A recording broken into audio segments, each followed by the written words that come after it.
ciemnościach jakiś kucyk kaszlnął. Kto to był? Odpowiedziała cisza. Kto? Cienie rozwiało mgliste, fioletowe światło. Róg Twilight Sparkle ledwie rozświetlał ciasne pomieszczenie, bez okien, z szóstką kucyków w środku.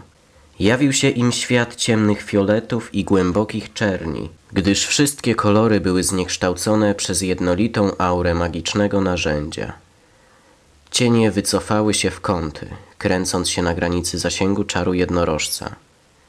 Rainbow Dash patrzyła, jak Twilight spogląda po kolei na każdą z ich przyjaciółek. Żadna się nie odezwała. Ich sylwetki tańczyły na ścianach, gdy jednorożec poruszał głową, ciągnąc za sobą źródło światła. Przy zakratowanych drzwiach siedziała Pinkie Pie z szeroko otwartymi oczami, wlepionymi w przestrzeń, jakby nie mogła pojąć, co się dzieje. Kucyk piekarz mocno się trząsł, przyciskając do swojej piersi worek z mąką, którego kurczowo się trzymał. Na jednym łóżku w pokoju leżały obok siebie Rarity i Applejack, której pierwszej głowa była schowana w ramionach tej drugiej. Krawcowa trzęsła się, szlochając cicho. Dash nie wiedziała, czy załamanie nerwowe jednorożca było spowodowane ich obecną sytuacją, czy jej higieną osobistą. W pomieszczeniu unosił się smród ich od dawna niemytych ciał, a grzywa Rarity, jak wszystkich, była poplątana i zalegała na niej gruba warstwa brudu. Applejack dla kontrastu jedynie spojrzała ze stoickim spokojem na Twilight, gdy wzrok bibliotekarki spadł na nią. Następnie zwrócił się on na Dash, potem na Fluttershy. Ta dwójka była zamknięta w swoich objęciach. To jedyny komfort, na jakie mogły sobie pozwolić. Kucyk od pogody przemówił, gdy drugi Pegas zaczął się trząść. Czy to ma jakieś znaczenie? Nie wygłupiaj się, Dash.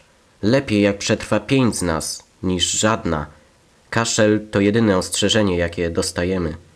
Szept Fluttershy dał się słyszeć dość wyraźnie w zamkniętej przestrzeni. Nie możemy... poczekać i zobaczyć? To mógł być kurz albo przeziębienie. Proszę.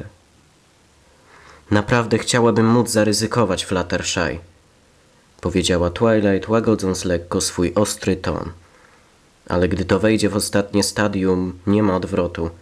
Widziałaś, co wydarzyło się na zewnątrz. Naprawdę chcesz tego tutaj? Applejack westchnęła, a następnie przemówiła. Ona ma rację, cukiereczku. To jest zaraźliwe dopiero pod koniec. Musimy wybrać śmierć jednej albo 6. Rainbow Dash zacisnęła zęby. Czy nic innego nie można zrobić? Twoja magia nie może tego wyleczyć, zatrzymać, spowolnić? Przerwała, a potem dodała zachrypniętym szeptem. Cokolwiek? Jednorożec potrząsł głową. Nawet księżniczka nie może tego uleczyć. Może tylko ograniczać wybuchy. Każdy nosiciel musi zginąć. To jedyny sposób na ochronę nas, pozostałych. Jedyny sposób na ochronę całej Equestrii. Wiesz o tym, Dash. Tu liczy się czas. Czemu więc zwlekasz? Usta kucyka od pogody się poruszały, ale nie wydobywały się z nich słowa. Głos Fluttershy, nagle ufny we własną siłę, wypełnił lukę. Ja kaszlnęłam. To byłam ja. Rainbow Dash gapiła się na drugiego Pegaza zszokowana i przerażona. Różowo-włosa klacz odwróciła się, spojrzała na nią i powiedziała z powrotem niepewnie. Jest dobrze. Będzie dobrze. Nie mogłabym znieść, jeśli któraś z was by zginęła, kiedy ja mogłam temu zapobiec. Tak będzie lepiej. Dash powoli potrząsnęła głową i wyszeptała pojedyncze nie. Głos Applejack był ponury. Podjęła decyzję. To trudny wybór, ale w środku Fluttershy jest silna jak byk. I jak ona ma... Pegas zwalił się pod ciężarem swoich myśli. Twilight Sparkle westchnęła i osunęła się na podłogę. Nie mamy żadnych broni, a ja nie znam się na magii bitewnej. Nawet gdybym się znała, nie mogłabym. To Ty musisz to zrobić, Dash. Co? Dlaczego ja? Jednorożec spojrzał w przestrzeń. Znam cię wystarczająco dobrze, by uświadomić sobie, że nigdy nie stałaś z boku i nie pozwalałaś chociażby tknąć twojej przyjaciółki z dzieciństwa. Może rozum podpowiada ci, że to jest konieczne, ale twoje uczucia są od niego silniejsze.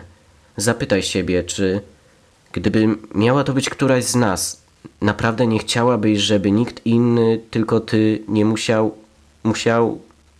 Rainbow Dash wstała na kopyta. Masz rację. Głos klaczy był fałszywie pewny siebie. Odsunęła się od drugiego Pegaza. Applejack powiedziała: Fluttershy, usiądź i połóż swoją głowę na ścianie. Będzie trochę... Klacz zdławiła się w płaczu. Szybciej. Tak mi przykro, Rainbow Dash. Chciałabym, żeby dało się inaczej, powiedziała Twilight. Tęczowo-włosy Pegaz spojrzał za siebie w oczy kucyka, którego kochała. Fluttershy posłuchała się rady Applejack. Przez chwilę patrzyły się na siebie w milczeniu. W końcu Dash znalazła słowa, niewystarczające jednak na tę chwilę. Przepraszam. Kocham cię. Przepraszam. Drugi Pegaz odpowiedział drżącym głosem. Też cię kocham i wybaczam ci. Tak jest lepiej. Tylko upewnij się, że ktoś zajmie się zwierzętami, kiedy to skończymy. Kiedy wszystko wróci do normy. Rainbow Dash wyszeptała: obiecuję. Ostrożnie wycelowała. Jeden kopniak. Szybko będzie po wszystkim. Przynajmniej na to zasługiwała Fluttershy. Gdy była pewna, że trafi, nawet po ciemku powiedziała: zgaś światło, Twilight. Nikt nie musi tego oglądać. Błysk rogu jednorożca zniknął. Lata biegania i kopania chmur ukształtowały mięśnie Rainbow Dash. Pochyliła się na przednich nogach, zebrała całą swoją siłę i kopnęła. Trafiła. Po pokoju rozległ się głuchy łomot, a strumień ciepłych kropli spadł na jej bok. Następnie dało się słyszeć wysoki jęk będącego za nią kucyka w agonii. Rainbow Dash zareagowała na męki Fluttershy bez zastanowienia. Pochyliła się raz jeszcze i wielokrotnie kopała, starając się utrzymać równowagę i dodać siłę uderzeniom przez nagłe machnięcia skrzydeł. Przy czwartym kopniaku wycie drugiej klaczy ustąpiło miejsca przeraźliwemu chrupnięciu. Kopyta kucyka od pogody opadły z powrotem na podłogę. Stała, trzęsąc się.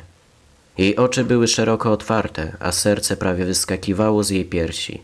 Jej pęciny były przemoczone kleistą krwią. Czuła, jak zaczyna krzepnąć.